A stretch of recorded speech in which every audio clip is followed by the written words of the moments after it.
Deep within the heart of the Congo, there was a queen whose power was not measured only by armies, land, or royal titles.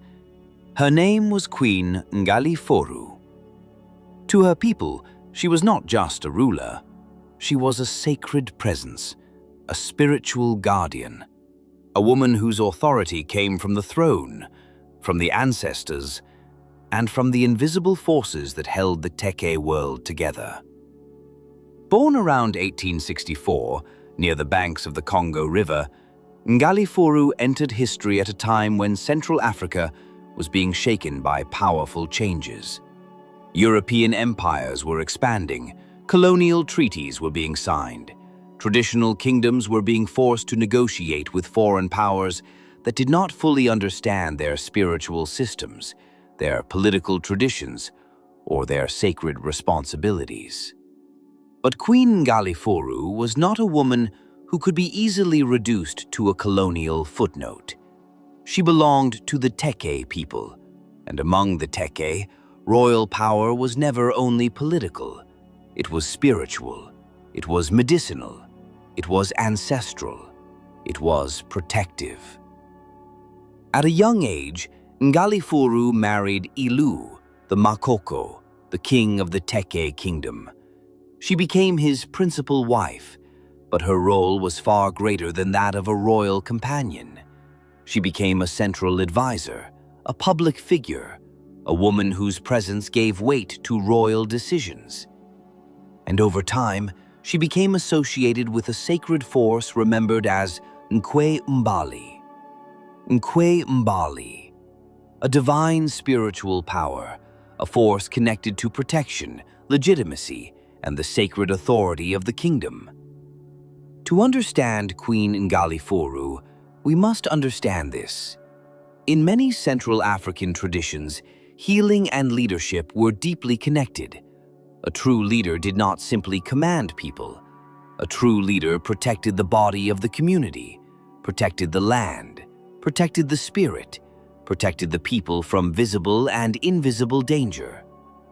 So when traditions speak of Queen Ngalifourou as a woman of fire, healing, and sacred power, this should not be treated as a fantasy. It reflects a worldview where medicine, ritual, kingship, and survival were part of the same system. The queen was not merely powerful because she sat near the throne.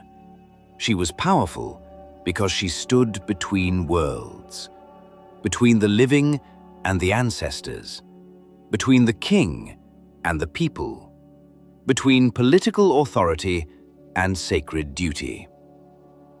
When King Ilu died in 1892, Ngalifourou did not disappear from public life. In fact, her power grew. She became Queen Mother, a royal figure whose authority passed beyond marriage and entered the deeper structure of Téké kingship. Tradition required her to remain connected to the kings who succeeded Ilu.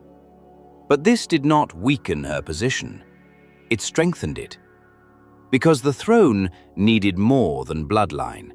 It needed ritual confirmation. It needed sacred blessing. It needed legitimacy.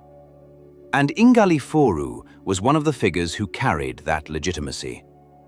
Some accounts describe her as having the power to consecrate a new makoko through secret ceremony. Think about that for a moment.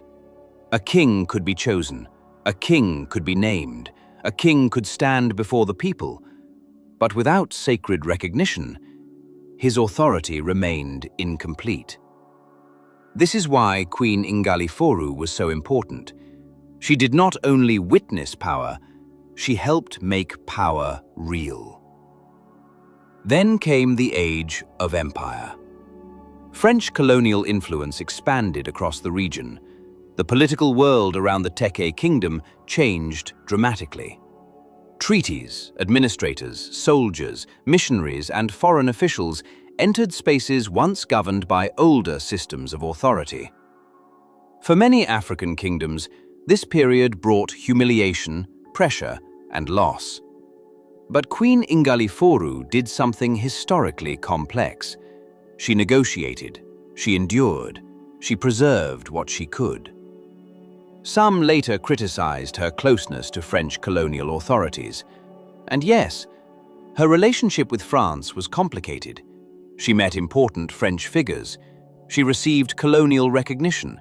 She encouraged Téké soldiers to support France during the World Wars. But history is rarely clean. It is too simple to call her only a collaborator, and it is also too simple to call her only a resistance queen. Queen Ngalifourou lived in a world where survival required strategy, where open defiance could destroy a kingdom, where negotiation could preserve memory, where sacred authority had to find a way to remain visible under colonial domination. Her power was not always the power of battle. Sometimes it was the power of endurance, the power of ritual continuity, the power of keeping a people's soul alive when the political world around them was being rewritten. In Gabe, people came to her. They came not only to see a queen, they came to see a sacred authority, a woman connected to tradition, a woman whose presence carried something older than colonial paperwork, older than military uniforms, older than the language of empire. Missionaries understood her influence. Colonial administrators understood her influence. The Téké people understood it even more deeply. Because to them, Queen Ngalifourou was not simply a royal widow. She was a guardian of continuity, a keeper of ancestral authority, a living bridge between past and present.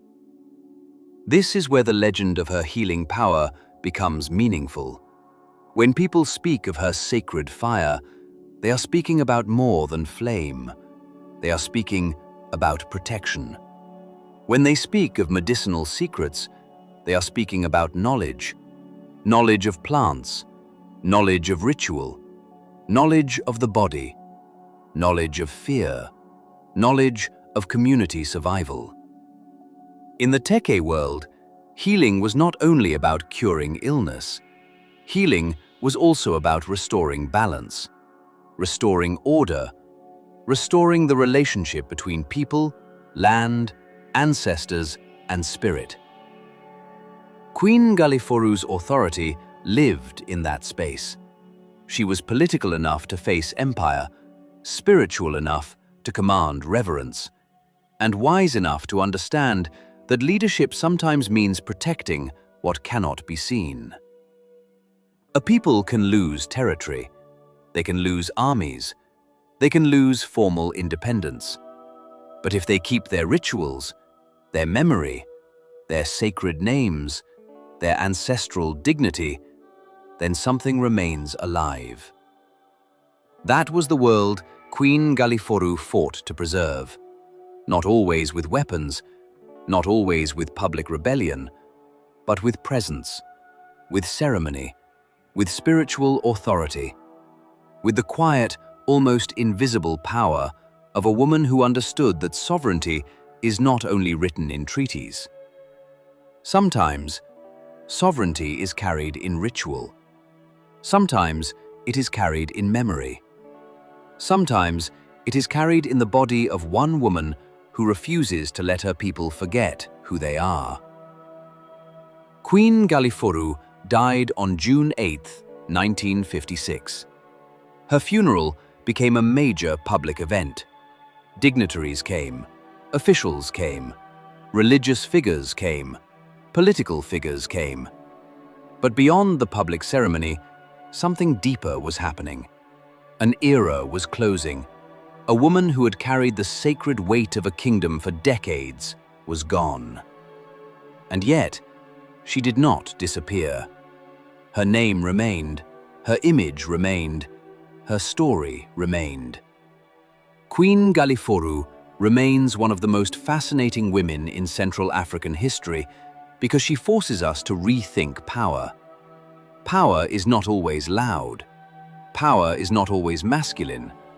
Power is not always military. Power is not always written in official documents. Sometimes power is spiritual. Sometimes it is symbolic. Sometimes it is medicinal.